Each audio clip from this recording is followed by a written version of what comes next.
Oh my gosh, it was such a great day today just to be able to touch and feel the It's kind of actual kicked us into gear. materials. Yeah. Like, hey, we can actually kind of see this might actually be what it will look like. Rony and I got married 8 years ago, and we bought a practice together 7 years ago. And so over the last 7 years, we've been building it up and getting it up to a point where now we're moving into a larger facility. It's going to be state of the art. It's going to be a very nice experience for all of our patients.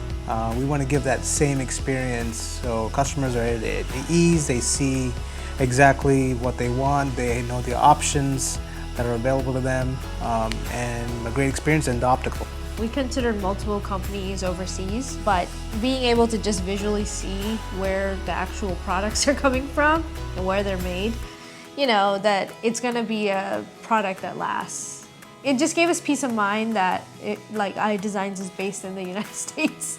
So I think that was one of the major factors of why we decided to switch over. I would definitely highly suggest coming to the showroom. It's very different from like a Zoom call or seeing them on a brochure or their website. It's all good, but there's nothing like seeing it in person. And it's about details too. So when you're in stage one, there's so much, it's so overwhelming. It's nice to have someone that kind of directs your energy in the right way. You know, just even talking to the owner today was just so helpful with his experience and everything. So I think that's what you need when we're starting off, is just as much advice as possible. So.